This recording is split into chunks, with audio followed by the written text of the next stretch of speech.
తాడికొండ శాసనసభ్యురాలు శ్రీమతి ఉండవల్లి శ్రీదేవి గారిని ప్రసంగించవలసిందిగా సాదరంగా ఆహ్వానిస్తాను.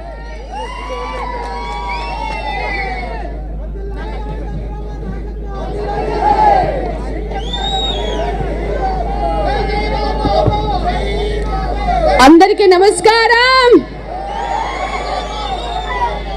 ఈరోజు నాకు ఎంతో సంతోషంగా ఉంది. ఎందుకంటే గలగల పారే కృష్ణమ్మ ఒకవైపు ఉంటే పసుపు దళంతో మంగళగిరి వేలాది మందితో జనాలతో క్రిక్కిరిసిన విధానాన్ని చూస్తుంటే తెలుగుదేశం పార్టీ నల్లేరు మీద నడకగా గెలిచే అవకాశం ఉందని మీకు చెప్తున్నాను. నేను మీకు ఒక వ్యక్తి గురించి చెప్పాలి. నాకంటే మీకు బాగా తెలుసు.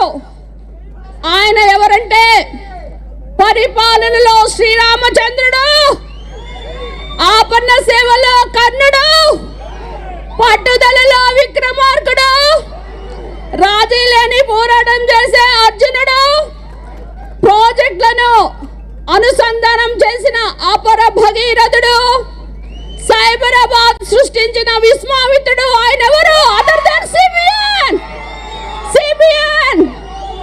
40 years ఇండస్ట్రీ, 14 సంవత్సరాల ముఖ్యమంత్రి, సుదీర్ఘ రాజకీయ యాత్ర. ఇది మనందరం కూడా తెలుసుకోవాల్సింది. సిబిఎన్ చంద్రబాబు నాయుడు గారంటే ఒక బ్రాండ్. ఈరోజు మరి ఎత్తిన పసుపు జెండా దించకుండా తెలుగుదేశం పార్టీ కష్టకాలంలో ఎన్నో వేధింపులకు కేసెస్ కూడా వెరవకుండా ఎంతో ఉత్సాహంతో వచ్చిన పసుపు దళానికి మీ అందరికీ నా పాదాభివందనం.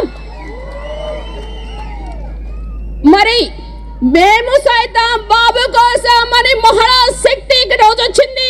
మహిళలందరూ కూడా అవినీతి పాలనకు చరమగీతం పాడి అభివృద్ధికి పదంలో దూసుకుపోతున్న చంద్రబాబు నాయుడు గారికి మేమందరం కూడా అండగా ఉన్నామని ఈరోజు మీరందరూ ఒకటి గుర్తు చేస్తున్నారు.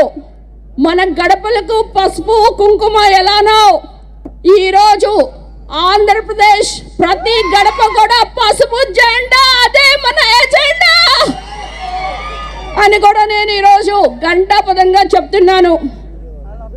ఈరోజు మరి నేను ఇక్కడ నుంచోని మరి నారా చంద్రబాబు నాయుడు గారి ముందు నేను ఈరోజు మాట్లాడుతున్నానంటే అది అంతా కూడా వైసీపీ ప్రభుత్వం చేసిన అరాచకమైన సస్పెన్షన్ అని కూడా ఈరోజు మీకు గుర్తు చేస్తున్నాను. ఒక దళిత ఎమ్మెల్యేని నా ఎస్సీ, నా బీసీ, నా మైనారిటీస్ అంటుంటారు. మరి ఎవరికి? దళితులకి ఎస్సీ సప్లాన్స్ ఇచ్చారా? మీ 25,000 కోట్లు ఎక్కడికి పోయినాయి? మీకు రావాల్సిన 16.5% బడ్జెట్లో మీకు ఏమైనా వచ్చిందా అని ఈరోజు నేను అడుగుతున్నాను. మీకు ఒకటి ఈరోజు గుర్తు చేస్తున్నా. మనకి స్విగ్గీ, జొమాటోలో ఏమొస్తుందమ్మా? మనకి ఇంట్లో కావాల్సిన ఉప్పులు, పసుపులు, యాక్సెసరీస్.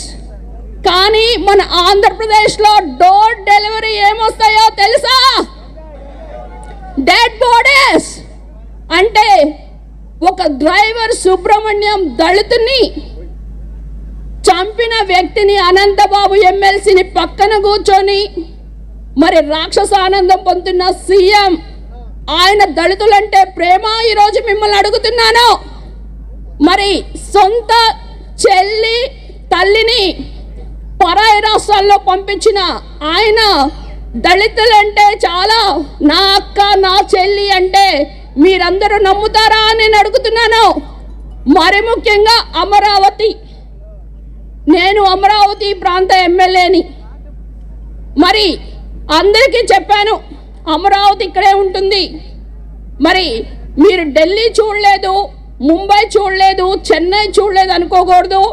ఎందుకంటే అమరావతి అంతకంటే గొప్పమైన నగరంగా జగనన్న కడతాడు అని చెప్తే నాకు ఓట్లేసారా మీరందరూ? కానీ వేసిన తర్వాత అసలైన చరిత్ర స్టార్ట్ అయింది. 3 రాజధానులు. ఈ 3 రాజధానులతో మరి అమరావతి దళిత రైతులు, అమరావతి మహిళా రైతులు కూడా ఈ రోజుకి ఆల్మోస్ట్ 1467 రోజుల పైన ధర్నాలు చేస్తున్నారు. మరి అమరావతి ఎక్కడుంది?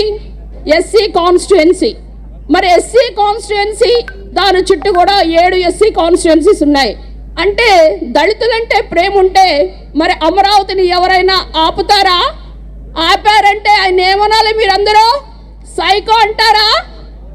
ఏమంటారు? అందుకే ఈరోజు మరి లోకేష్ గారు మన దగ్గర చెప్పారు, అమరావతి రైతుల ఆక్రందనలో తెలుగుదేశం పార్టీ వస్తే అమరావతిని అభివృద్ధి చేస్తాము అని చెప్పారా? చెప్పారు.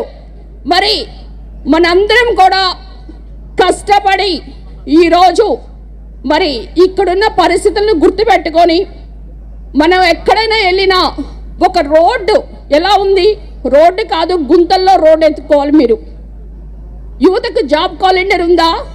అమరావతిని కుళ్ళపరిచారా? పోలవరం ప్రాజెక్ట్ ఏమైంది?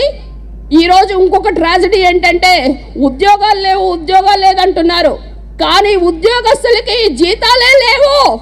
మరి ఇలాంటి పరిస్థితి, జీతాలు కూడా తీసుకురావడానికి అప్పులు, ఇక మద్యపాన నిషేధం, ఇక బాటిల్ పట్టుకుంటేనే షాక్ కొడుతుంది. మరి ధరలు పెంచి 5 స్టార్ హోటల్లోనే పెడతానని చెప్పారా? మరి ఈరోజు ఏం చేస్తున్నారు? మద్యం పైనే అప్పులు తీసుకురావటం, దానికి దళిత మంత్రిని పెట్టడం. ఈరోజు మీరందరూ కూడా గర్వంగా అధికార పార్టీ చెప్తుంది 151 ఎమ్మెల్యేలు గెలిచామని. మరి మీరు ఏదైనా శ్వేతపత్రం రిలీజ్ చేయగలరా మద్యంలో మీరెంత సంపాదించారని? అంటే ఆ మద్యాన్ని తాగి తాగి తాగి చాలామంది బూమ్ బూమ్, ప్రెసిడెంట్ మెడల్ ఇలాంటివి తాగి మరి చాలామంది 30,000 పైన చనిపోవడం జరిగింది.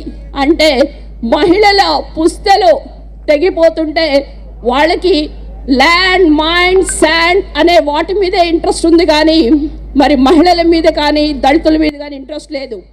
మాస్క్ అడిగితే సుధాకర్ గారిని, మాస్క్ పెట్టుకోలేదని కిరణ్ని, మరి చాలామంది వరప్రసాద్, ఓం ప్రకాష్, ఇక చంద్రయ్య, అమర్నాథ్ గౌడ్ వీళ్ళందరినీ చూస్తుంటే ఏమనిపిస్తుంది? దళితులకి ఎక్కడైనా ఇక్కడ రక్షణ ఉందా అని అడుగుతున్నా.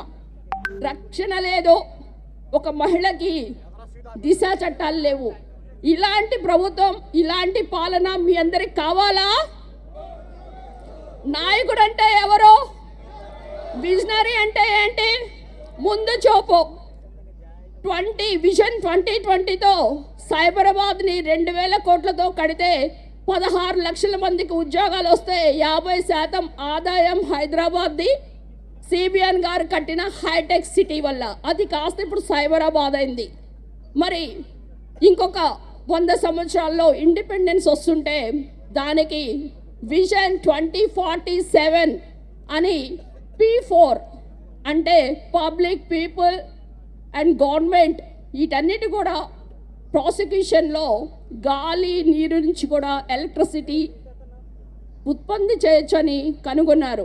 కనుక ఈరోజు పూర్ టు రిచ్ అంటే విజన్ ఉన్న నాయకుడు సిబిఎన్ గారు అయితే కల్ నాయక్ అంటే మీకు ఒక సంజయ్ దత్ ఒక సాంగ్ పడతారు, నాయక్ నహి కల్ నాయకు మే అని.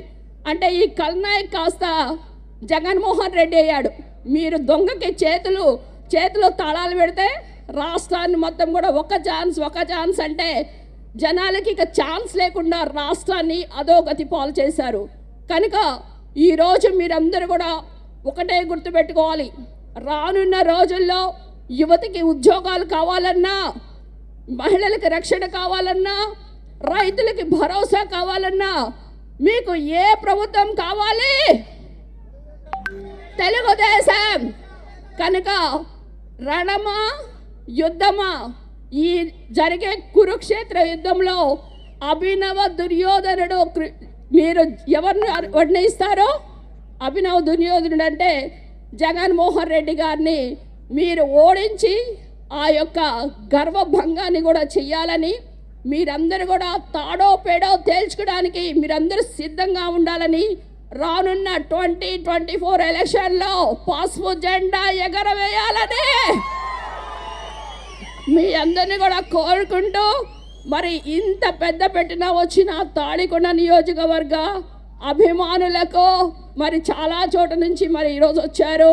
మీ అందరికి కూడా మరొకసారి మీ శ్రీదేవక్క ఈరోజు మీకు గర్వంగా చెప్తున్నా, నాకు పదవులొద్దు, కానీ సివిఎన్ గారు ముఖ్యమంత్రి అవ్వాలి అంటే మీరు ఒకటే గుర్తుపెట్టుకోవాలి, నారా చంద్రబాబు నాయుడు అనే నేను ఆంధ్రప్రదేశ్ రాష్ట్ర ముఖ్యమంత్రిగా ప్రమాణం చేస్తున్నాను అనే మాట కొరకు మీరందరూ ఎదురు చూసినట్లు నేను కూడా ఎదురు చూసినాను. కనుక అందరూ పెద్ద పెట్టిన సైకో పోవాలి, సైకో పోవాలి. జై తెలుగుదేశం, జై చంద్రబాబు నాయుడు గారు, జై జై లోకేష్. మన అధినాయకుడి సమక్షంలో తెలుగుదేశం